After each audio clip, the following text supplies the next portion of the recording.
Bueno, dudas, ¿no? Yo volví a escucharlo. Ajá. Me queda como muy difícil esto de que todo ya pasó. O sea, Ok. Eso, lo del sacrificio del cordero que incluso viene. Sí, sí. Pero creo que es que está muy difícil de Muy difícil. encontrar la lógica en esa idea, ¿no?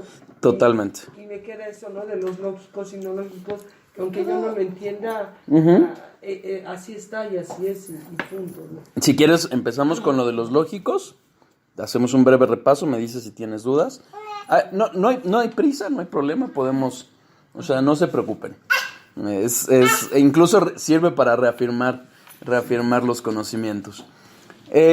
¿Por qué vimos lo de los lógicos? Y va un poquito, ahorita va a ir un poco de la mano con lo que me preguntabas de la eternidad, de entender que todo pasó, ¿ok? Los lógicos, ¿por qué lo vimos? Cuando nosotros descubrimos la lógica, porque no la inventamos, sino que la descubrimos, si nosotros hablamos y tenemos cierto entendimiento, cierto razonamiento, es porque hay una lógica. O sea, yo no puedo preguntar, por ejemplo, ¿de qué color es el techo? Y decir, el piso es blando. Eso no tiene lógica, no tiene conexión. ¿Ok? Pero eso es algo que sucede a nivel universal. En toda la raza humana existe esa lógica. No tiene un origen histórico, no tiene un origen creado por un ser humano. ¿Qué es lo que nos apunta y hacia dónde nos apunta? Hacia una inteligencia superior, y donde lo vimos en la trascendencia de Dios. Una mente trascendente en donde está esa lógica. Es como ver la punta del iceberg, sabiendo que ahí hay algo, pero cuando nos adentramos y buscamos conocerlo, vemos que el iceberg es inmensamente grande en el interior, en el agua. ¿Ok? Sería algo semejante, ¿por qué? Porque es algo que trasciende, va más allá de la razón, incluso del raciocinio, no solo de una persona, sino de culturas enteras. Tan es así que compaginan en todas las culturas. ¿Sí? El hecho de su existencia muestra una lógica trascendente, universal, pero más allá de la universal, eterna. No proviene de nosotros. Y es muestra de la trascendencia de Dios. ¿Sí? Sí, eso lo entiendo. Ok. Ajá. ¿Qué es lo que no entiendes? ¿Cómo es esto de que el pecado, en la muerte de Jesucristo y todo, ya existía antes? Bueno. Y ahí es donde digo, bueno, no tiene lógica para mí. Claro. Puede tener una lógica para el Creador, donde así aparece, pero no puedo entender que todo ya había pasado, en dónde había pasado todo, quién sabe, y ahora pasó también en el tiempo, en la tierra, o había pasado en la mente de Dios. Ok, no, ahorita vamos a eso. Okay. Antes de que existiera nuestros tiempos o el hombre. Ya exacto. Había pasado, eso es lo que no... Sí. No se preocupen. ¿Para qué?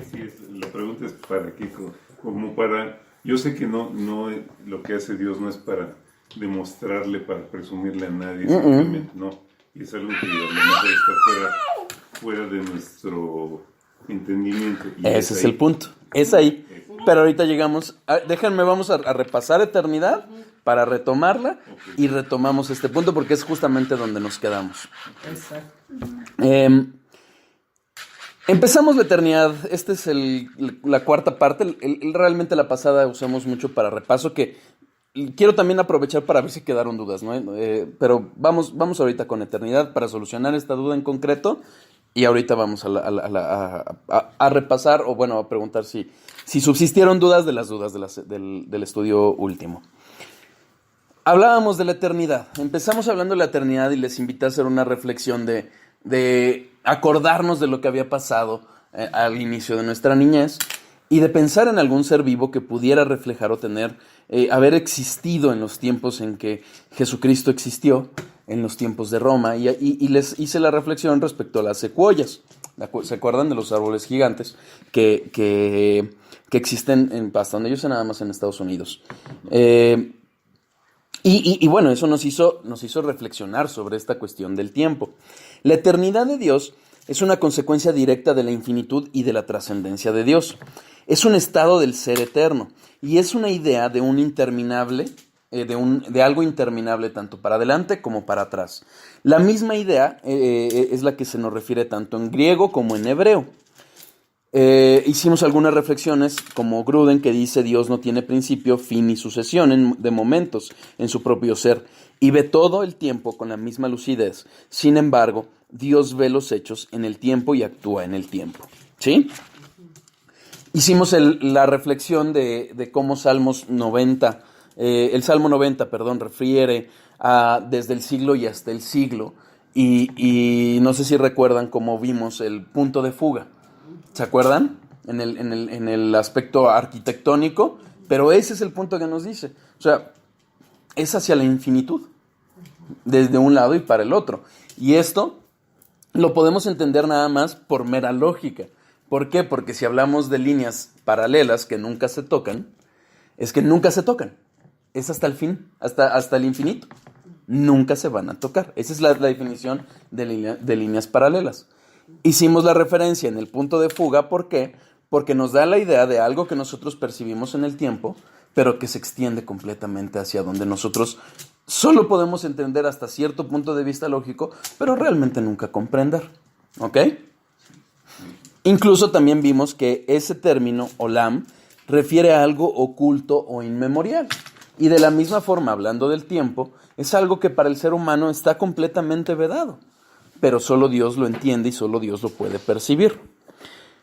Hicimos también en el último estudio, en el penúltimo, una reflexión acerca de Agustín, que dice: Señor, tú que siempre vives y nada muere en ti, porque antes del comienzo de los siglos y antes de todo lo que tiene antes, existes tú, y eres Dios y Señor de todas las cosas, y se hallan en ti las causas de todo lo que es inestable, y permanecen los principios inmutables de todo lo que cambia, y viven las razones sempiternas de todo lo temporal.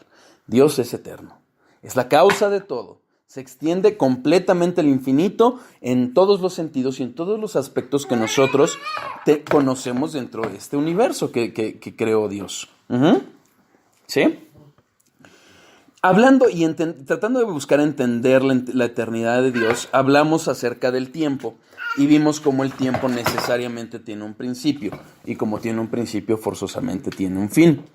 Vimos también que Dios no tiene pasado ni presente, sino que Él está en la eternidad, algo que es ajeno al tiempo, y eso es lo que nos va a ayudar a entender estas dudas, ¿ok? Ahorita llego a ese punto. Sí, no tiene principio ni fin, sí. No solo eso, está más allá del tiempo. Sí, sí. Cuando nosotros referíamos, por ejemplo, a lo que es la omnipresencia de Dios, insisto, por la forma en que estamos hechos, quizás nos es más factible entender cómo Dios está presente, completamente presente, en todos lados y al mismo tiempo. En el caso del tiempo es algo similar. Pero lo que quizás escapa un poquito a nuestro entendimiento es esto. Tratándose del espacio, no es que Dios, o sea, sí es, pero no es. Una cosa es la omnipresencia y la otra es la inmanencia. La omnipresencia es que Dios está presente en todos lados. ¿Por qué? Porque sobrepasa, trasciende al espacio, porque Él es espíritu. Siendo espíritu, propiamente no está confinado a un espacio, no tiene límites de espacio, ¿ok? Porque Él, como al ser espíritu, no tiene cuerpo, no tiene confinación, ni cuestiones materiales. Está más allá del espacio. No obstante, esta omnipresencia también es inmanente Dios, que nos enseña la palabra, que a pesar de que está más allá del espacio y que está en todas partes, está en cada parte. ¿Ok? Es más fácil de entenderlo tratándose de espacio. ¿Por qué? Porque es algo como que más tangible para nosotros. Hablando de la eternidad y del tiempo, Es exactamente el mismo fenómeno. Ahorita voy a ello. Denme un poquito de espacio. Ahorita, cuando retomemos este punto, vamos a explicarlo. Pero, ¿qué es lo que sucede? Dios está, como dice Tozer, allá arriba del tiempo. Es decir, toma el final desde el principio y mira hacia abajo. Dios es, y como Dios es, Dios está aquí y está ahora. Dios mora en el eterno y perdurable ahora. Cuando Dios habló con Abraham, Jacob e Isaías, aquí debe ser Isaac, ya había vivido, estaba viviendo en la Nueva Jerusalén. Porque la Nueva Jerusalén está en el corazón de Dios. Dios no está sujeto al flujo del tiempo. Esta es la reflexión que nos invita a hacer Tozer. ¿Y qué es lo que realmente nos está diciendo? Nosotros estamos en una concepción temporal, pero Dios está más allá. ¿Recuerdan? No sé si recuerdan que les hice imaginar esto de una novela. Si nosotros vemos la novela, nosotros podemos leerla. Hay gente que lee inmensamente rápido, 20 minutos ya la leyó, hacen lectura rápida. Y bueno, algo así. Esa es una técnica, creo. ¿Y qué es lo que sucede? Si nosotros atendemos a la letra de la novela, quizás pasen 10, 15, 20, 30 años, 60 años, 100 años, como en la de García Márquez, no me acuerdo cómo se llama. 100 años de soledad. ¿No? Pero todo pasa en ese momento. Entonces la persona que agarra la novela ve el principio y el fin y todo en un solo momento, aunque la historia se desarrolla en un largo. Es más o menos así. ¿Qué sucede? Que esta persona que está agarrando la novela está en otra dimensión, no está en la dimensión de la novela. Sí. Con Dios es algo similar. La gran diferencia es que esta persona que agarra la novela y la lee, tiene una mente muy limitada. Entonces tiene cachitos de lo que pasó al inicio, al final, los personajes y todo.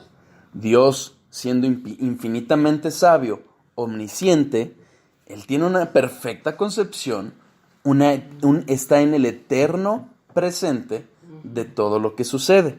¿Ok? Si quieren, vamos a Salmo 94. Para retomar un poquito esto.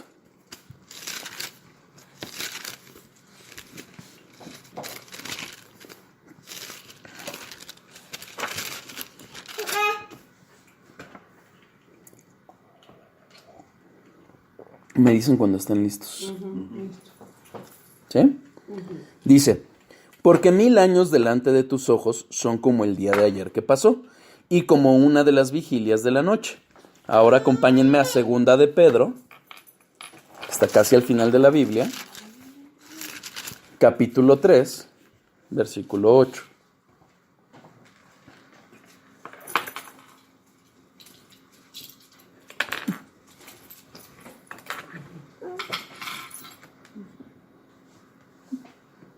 Listo, ¿sí? ¿Sí? Mas, oh amados, no ignoréis esto, que para con el Señor un día es como 1000 años, y 1000 años como un día. Lo que nos está enseñando aquí esto es un antropomorfismo, es decir, Dios está bajando a nuestro nivel para darse a entender. No es que nada más su eterno presente se limite a 1000 años, sino es como que un espacio de tiempo en el que nosotros podemos concebir un paso de tiempo grandísimo, ¿no? Y para él es como un día. Si nosotros recordamos lo que hicimos en el día, quizás nos cueste un poquito de trabajo, pero nos entendemos básicamente bien de lo que hicimos el día de hoy. Dios hace eso. Él tiene plena lucidez, plena conciencia de toda la historia humana. ¿Ok? Y también todo ese tiempo es como si estuviese pasando en ese mismo momento. 1000 años son como un día son como 1000 años. ¿Ok? es algo que nosotros no podemos entender o experimentar.